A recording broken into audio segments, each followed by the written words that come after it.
I'm Ashley. I'm Lauren, and this is Whispers in the Basement. What's up, brothers? What's up, brother? That's what Gage says all the time. I still don't get it, but I think it's a streamer. it is. I don't watch streamers, but I don't either. I'm just, yeah. What's up, brothers? What's the pointed finger? Yeah. What's up, brothers? Isn't it wild that people make money? Wild. Wild. Did I sound like that? No, in my head, that's how I always. W's like wheat thins. It's wheat thins. Wild, isn't it? Okay, sorry. It's okay. It's okay. It's wild that people make money playing video games because other people watch other people play video games. I don't think that is as wild as people making money watching children unbox toys or play with toys. I get that. Because kids don't play with the toys. They watch other kids play with them, and that's so fucking weird. Okay, I was going to say, are you saying you get me or you get the fact that people make money? Because that's weird. I get what you're saying. I think that's so weird because now it's like... Why? Oh, why? Literally, why? But also... Why is this a thing? But also, like, if you think about it... Let's ask the audience. What is his name again? I don't know. Who's the pirate off of Pirates of the Caribbean? Oh, Jack? Jack Sparrow. Why did I think it was Despaniel? I don't know. My mind. It's fine. Jack Sparrow.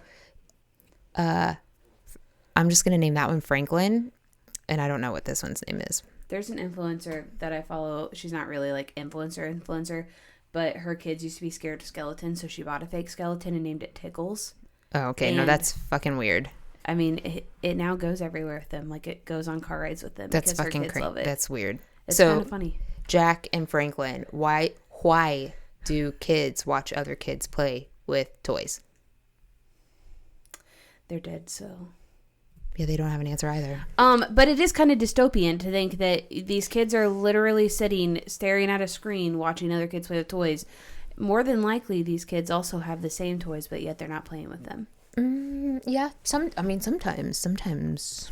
not. I don't know. The whole idea of it's just really weird. It is weird to me. Okay, so this is part uno dos. Part dos. What's two in French? Deux. Okay. I had to think. Un, deux, trois. I remember that one, John. Un, deux, trois. I still can't believe he said that your French was bad because especially that episode particularly, I thought it was great. Can you do better? Oui, oui. Yeah, John. I'm just kidding. I'm thinking of Hamilton now. Oh, God. Lafayette. I've been listening and watching too much Hamilton lately. Yeah, you're obsessed. It's okay. I am slightly obsessed, but you know, it's Memphis's fault, so. It is, actually. So, Lauren gets to hear part 2 the same day that part 1 drops. You guys have to wait a week. I know. I'm actually really glad that we're doing it all in one. Sorry, not sorry. Baby, I'm sorry. Not sorry. Is that it? I don't actually know. I just know it's Demi Lovato. Oh, yeah. So it is Sorry, Not Sorry. Yeah. Yeah, that's what the song's called. All right. Amelia Dyer. Every time you say Amelia, I keep thinking that you're saying Amelia Bedelia. Do you know who Amelia Bedelia is? Yes, but I immediately think of you know that. Amelia Earhart. You know, I thought about doing an episode on her. It could be interesting. Mm-hmm. She has I don't know if it's her parents. Somebody has a house up in St. Joe. No way. That was in relation to her. Yep. I've been there. Seen it with my own 2 eyes. It's really cool. Yeah, I would take us on a whole different tangent, but never mind. Keep going. Okay, so that being said, segue back into Amelia Dyer. Amelia Dyer, you know, she's that crazy bitch that likes to say she's going to take care of your children, but she doesn't. She really just fills them full of opium or strangles them or whatever. Yeah, she's like a baby a truly farmer. Evil person. Yeah, she is evil. She's a baby farmer. So we are back to the 1800s of things. And where I left you was the baby farming industry was kind of thrust into the spotlight because 2 women were investigated. One was actually found guilty and hung for the death of 4 children in the short span of time that they were with these women. Because of that, Amelia was attached to them in some way, shape, or form. She had been in an asylum, or not in an asylum. She was helping. She was like a nurse and aide at the asylum. Came back after she had gotten remarried, had 2 more kids. Husband lost his job, and now she's looking for another source of income. So she goes back to baby farming and quickly gets discovered again because she also had 4 babies die in the span of 2 weeks. So she had no chill. No, girl just said, she just stepped on that gas pedal and went with it. Gas pedal. Gas pedal. Yeah, that's what. Yep. Gonna make your ass fall off. Anyways, yeah. So she's under investigation right now. And I left you with, she was going to be changing the ending of her story. So while under investigation in 1879, Amelia actually decided to ingest 2 full bottles of laudanum in hopes of killing herself. Everything was crumbling down around her at that time, and everything was just, shit was hitting the fan for her. Yeah, absolutely. She had taken enough that it should have in fact killed her. But God said, not today. Not today, Satan. The fact that she didn't die suggested that she had a high tolerance. Oh, yeah. She's an addict. She takes this stuff all the time, right? Yeah. High doses of it every day. Yep. Just to like function. So she didn't die.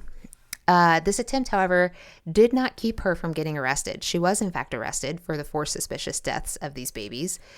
During the investigation, the authorities were pretty certain that these babies had died from neglect and opium overdose. However, they couldn't prove it. They couldn't prove that she had dosed these babies with too much opium in an effort to kill them. Because remember, that drug is an over-the-counter drug. Well, and did they have toxicology back then for that? I feel like they kind of did to a certain degree. Is it what it is today? Absolutely not. Right. But I do think that they could tell to a degree. Okay. So they couldn't prove that she had like dosed them with high dosages in the attempt to kill them, or was it just kind of an accidental death? And she was merely giving them this medicine to help assist with sleeping. Yeah. She just gave them too much. So as a result, Amelia Dyer was sentenced to 6 months hard labor. Well, okay. 6 months hard labor. What's hard labor? Are we like, this is what I'm picturing. Do you know? Well, I'm putting myself back in the Victorian times, so I'm sure it really was not. It's not hard labor today. You're not on a 0-turn radius outside mowing the freaking prison yard. Right. That's not hard labor. Yeah. She's probably she's probably doing serious work. And yeah. I was imagining you're not doing laundry. Breaking rocks with a like Egyptians building the pyramids. Yeah. She probably was doing that. That part. But 6 months, my God, you killed four babies in 2 weeks. That's actually, it's kind of crazy considering that at the same time. Didn't that one lady get hanged? Yes, but she was absolute. First off, she's the first one. Okay. She's the first one, and it was so highly, I don't want to say broadcasted.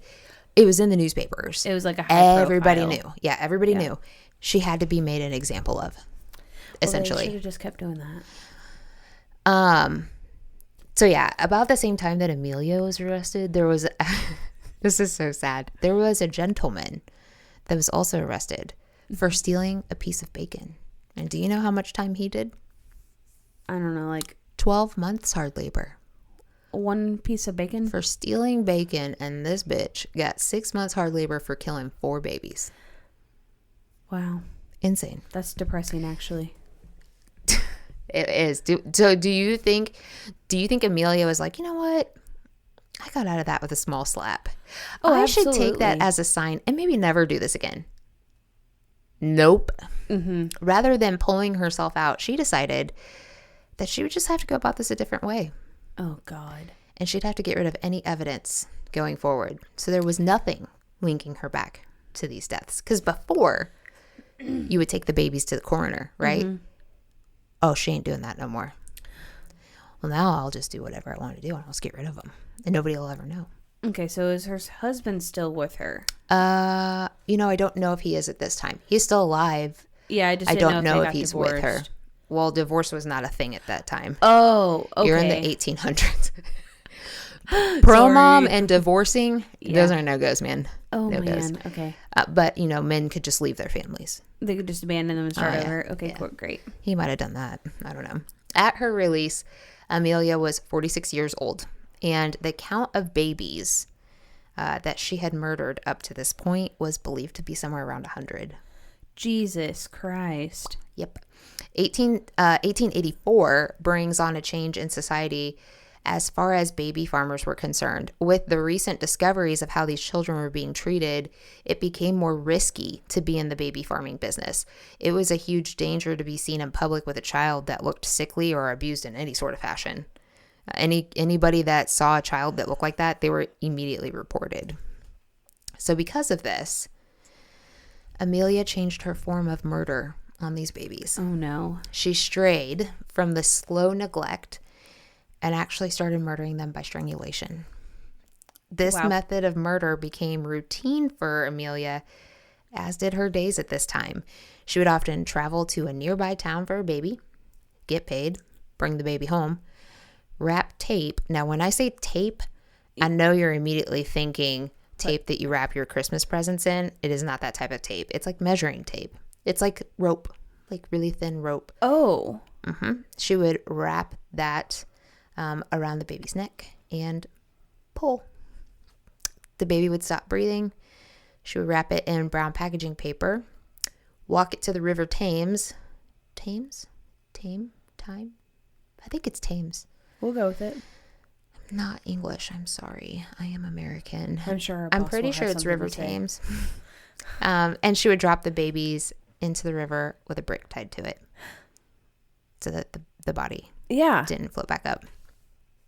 It seems as she had figured out that strangling the baby, sometimes wouldn't always guarantee death, but using the tape would, like strangling with her hands wouldn't always guarantee death. Well, yeah, because you have to have like constant pressure. Oh, yeah. So she would just use the tape. Her mind during this time was pretty disconnected from reality. Long-term use of the laudanum, I mean, that'll happen. Mm-hmm. And just like any other drug that happens. But also those that look back into her childhood days, like you mentioned in the last episode, have belief that her mother's hysteria that was said to have been caused by typhus. I mean, maybe it was a little bit, but they actually believe that it was a hereditary illness. And like maybe the typhus brought it to the surface. It played a hand, but her family history, looking into her mother, it seemed that regardless, her mom is probably going to suffer some form of hysteria. So a lot of people think that Amelia was kind of also venturing down the same path and she had mental illness tendencies as well. Oh, she has to have something fucking wrong with her to do this. For real. Yeah. Whatever the disconnect and headspace she was in, a lot of this plays out during these years. A lot of it kind of ties back to it's just money driven. She's just greedy. She just wants money. Mm-hmm. Along with the change up in how these children were murdered, Amelia also changes her targeted victims. She begins to respond daily to postings in the paper, but only to those of wealthier families. Oh, to get bigger paychecks? Which is kind of, you think about that and you're like, man, that's a little bit more risky. Yeah. I feel like a wealthier family would have no problem in turning you in. Mm-hmm. But that's what she did. Oh, yeah. Because I also say that this has risks attached to it. Wealthier families aren't so willing to give up on checking on their children after they've passed them off to fostering. Yeah. It's in 1890 that Amelia meets one of the women that will be the one who's kind of like the beginning to the end of her baby farming run. She meets a young governess who had relations with a young master of the home that she worked for, resulting in a pregnancy. Being left alone, the governess responds to an advertisement in the paper where she's introduced to Amelia. She moves in with Amelia, and Amelia really works to gain this woman's trust, which, shockingly, she persuades the woman to leave her child with her after she gives birth. The governess returns a couple months later to make the final payment on her baby and to collect her. Amelia brings her a baby, and the governess gets extremely upset and says, "This is not my baby." And Amelia is like, "Yes, it is. Babies change so much during the first couple of months after birth." And the young woman actually starts to strip the baby of its clothing, looking for a birthmark that her child had had. Oh, no. This baby does not have a birthmark. So she hands the baby back to Amelia and demands that she supply her with her child. So over the next few weeks, this young woman goes through what many other young women previously went through with Amelia when coming back to claim their children. However, this governess actually turned her into the authorities, and many visits were paid to Amelia's home. Each time, Amelia would send them on a wild goose chase, claiming that the child had been adopted by this family or that family. And given the fact that she was once again under investigation, Amelia began to move from home to home. Oh my gosh. She wouldn't be in these homes very long, and there would once again be a knock at the door. And every time, Amelia would just continue to relocate to a different home. No way. Yeah.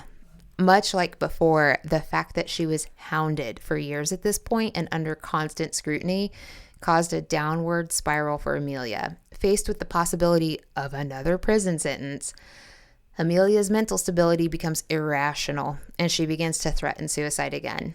During a doctor's visit, Amelia is thrashing out at the doctor, and she's claiming that she can hear voices and that the birds told her to do it. This landed her in an asylum for a bit of time. Oh my gosh. So back then, people couldn't just check themselves into an asylum. It was actually a lot harder of a process than that. You had to be admitted from a doctor, and the magistrate had to approve those check-ins. So it's looked at from a high level. It's not just you saying, "Hey, I'm in Delulu land." Yeah. So while she was there, she would experience these outbursts for short stints of time, and then she would pick herself back up and she'd be normal. So because of this, there's a lot of controversy as to if she truly was mental, or did she just concoct this up to get herself out of the eyes of the investigators for a short bit of time. Yeah, very well calculated, or she's just manipulative, really crazy. For sure. So once her time at the asylum ended in 1895, Amelia was transferred back to the workhouse, where she would plot for her return to the baby farming. And I mean, that idea is still bubbling in her mind. While at the workhouse, Amelia befriends an older widowed lady by the name of Jane Smith. Jane is wanting to finish out her days at the workhouse, and she just kind of soon becomes encapsulated by Amelia's stories, where Amelia is telling how she used to rescue these unwanted children and she nursed them back to health, and this lady just thinks she's got the sun shining out her butt. So again, she's really boasting herself up there to be somewhat of a nurturer and a good, kind soul. And of course, Jane buys these stories 100%.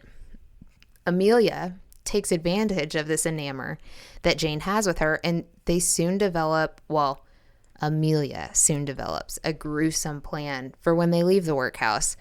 Jane, this is so fucked up, Jane is to call Amelia Mother. Oh. And Amelia is to call Jane Granny Smith, because that creates an image of a family unit, a loving and caring family that the young mothers of Britain would feel comfortable leaving their children with for the time being. Oh my God. How calculated. That is awful. Once out of the workhouse, Jane didn't see the days or the life that Amelia had discussed and promised her. She was actually pretty shafted. She became more of a servant by taking care of the house and looking after the children. Amelia starts adopting children at this time at a rather fast pace. Children were consistently in and out of the home at such a fury that Jane doesn't even get to become familiar with their names. She's never sure of which children are in or out of the home, and neighbors can report that as many as 6 babies were being delivered to or in the home a day. Wow. They would see a baby come in, and then she would leave the house with another baby, and Jane has no idea where these babies are going. No clue. The turning point for all of this, it starts with Jane. Jane had been on a walk one day, and she had seen some photos in the windows of the National Society Prevention for Cruelty to Children Center.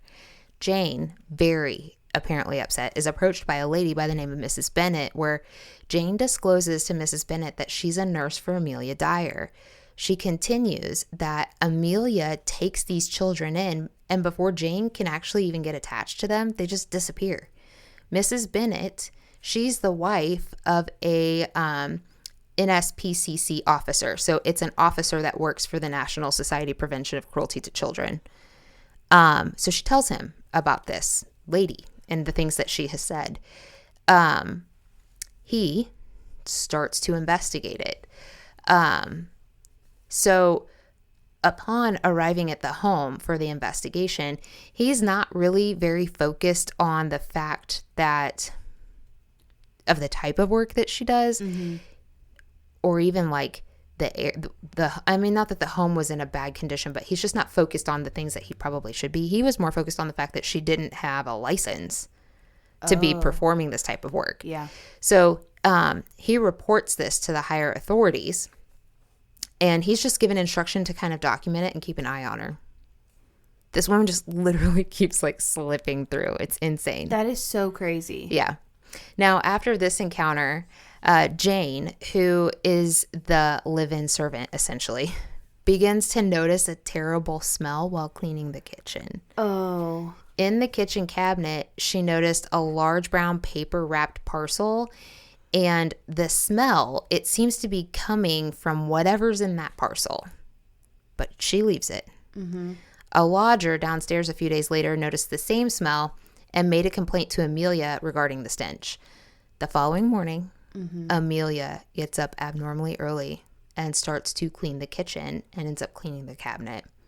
She is seen leaving the house with the brown paper parcel under her arm, and she let Jane know that she was taking some clothes to the pawn shop. A few days later, a bargeman on the River Thames notices a brown parcel floating in the river. He pulls it out, opens the parcel, and finds the dead body of a baby and a piece of paper with a name and address on it. Not only had Amelia gotten careless and not made sure that the body hadn't sunk, but she had also left her name and an old address in the parcel. So you're probably thinking, yes, crazy's going down. Eventually. But police still had their work cut out for them because the name on the paper was not Amelia Dyer, but it was one of her aliases. Oh, no. Mrs. Thomas. Locating Amelia would take some good old-fashioned police work, but they did do it. Once locating where she was, police paid a visit to Amelia's surprise, as you can imagine, allowing them into her home. Amelia tried to wriggle out of everything, saying she wasn't who she was, but the police weren't having it. Entering her home, they were looking for evidence, essentially, clothing of children or something that would indicate these children had been there. What they got was a home stuffed with indications that children had been there. Not only did they find clothing, but they located stacks of correspondences where Amelia was conversing with mothers for their children, and a jar full of pawn tickets where she had pawned the clothing of the children that she had murdered. Oh my God. Arrested and taken to the local jail, Amelia did what she'd always done. Dramatic. And she had another attempt at suicide. This one was by removing a bootlace and tying it around her neck with a knot under her right ear to strangle herself the same way that she had strangled those babies. The river was actually dredged, and on the 10th of April, 1896, a carpet bag containing the bodies of Doris Marmon and Harry Simmons were found. This carpet bag was a key piece of evidence against Amelia. She had an older boy, a nurse child, so one of the only kids she kept, living in her house that identified that carpet bag as his own. During the dragging of the River Thames over the next few months, the body count increased to an upward of 50 babies between, oh my gosh, between Reading and London. Amelia told investigators they would know if they were all her babies by the tape around their necks. Yep. Once Amelia was arrested, so were her daughter and son-in-law. They were arrested as accomplices to murder, and that really upset Amelia. So for the release of her daughter and son-in-law, Amelia wrote a letter accepting responsibility for all the murders, stating that she acted in this alone. She knew at this point there was no coming out of the trial alive, but it didn't stop her from trying to get a plea of insanity. She brought forth the mental illness of her mother in hopes that that would be seen as a family sickness and would present her with the possibility of life in prison, saving her from the death penalty. But the court deemed Amelia as sane and guilty.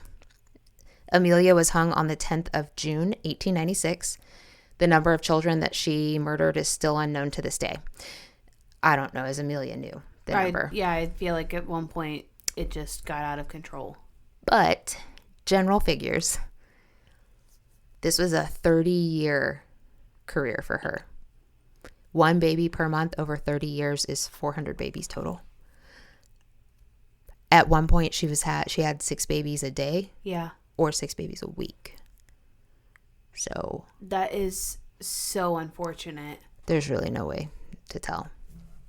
In her final interview, Amelia describes the voices in her head that pushed her to murder these babies. She described, this is so sad, she described how she liked to watch the tape around their neck. She liked what she did to these children. I think it gave her almost a godlike complex. Yeah. That she was in control of the life or death of someone who was dependent on her for care. Mm-hmm. I also read that she thought she was saving these babies and sending them to heaven, which I know that's where they ended up, but yeah, but however you think you're saving them, I don't know. Yeah, it's still so unfortunate. Mm-hmm. Yeah. Mm-hmm. So she's still to this day one of the most prolific serial killers in British history, and although she's an awful person, I do think that her story also stands as a reminder of how different things were during Victorian England. Absolutely. It's sad to think how illegitimate children were viewed and how unwed women were also viewed. Mm-hmm. Children during that area just weren't a concern of most society, and neither were the conditions in which these people lived in. So that is so unfortunate. You know, the whole time that I was thinking, or that you were talking about this, it was reminding me how there's this one woman who has created this box that goes into the side of fire stations. It's like climate controlled. It stays a comfortable temperature, and people can literally go and place an unwanted baby in there, and it triggers a silent alarm so somebody can come collect the baby. It's completely anonymous. And like, how is it that you have something where you have to like pay somebody to take your baby, and now we have these luxuries of, yeah, but we're talking hundreds of years later. I know, it's just crazy. Yeah. Oh, and so it's unfortunate. Just a different way. It's a different way of living. It's like that Absolutely. With everything, though. It's like, I mean, I could go on a tangent about a lot of things that are just completely different today than what they were when I was growing up. Like mm-hmm. the whole like body love thing, like that's totally different than what it was when I was growing up. Yeah. It's just, and I don't want to say that sometimes we're necessarily learning from our mistakes, because I don't think we are. Yeah. I think that sometimes you've said it yourself, like we become too soft. But this is definitely one of those things where it's just, there's insane. No excuse. But it was a different way of living. Yeah. And I'm not condoning that in any means. I'm just saying none of us lived during that time. And she took advantage of an opportunity. A lot of people do. Mm-hmm. I mean, if you want to get into some deep comparisons, I'm sure we've got some foster families out there now that should not be foster families, But why do? They do it because they get a paycheck from the state. So it's not the same thing, but it kind of is the same thing. Well, and it's even kind of like, the coyotes that get people across the border for certain amounts of money. And it's just, you're taking advantage of somebody in a weak position. I think the bottom line is it all goes back to money. Yeah. What makes you money? What do you have to do to get money? It has nothing to do with morals. No. People just want money. That's all it is. Terrible. I hate that so much. That is the way of the world. Money is the green monster. It's awful. Dang, she got what was coming to her though, because she hung. She hung. She hung in the same way. Yeah, she hung in the same way those babies did. Yeah, absolutely. Yep. Man, crazy ass bitch. Literally. Yeah.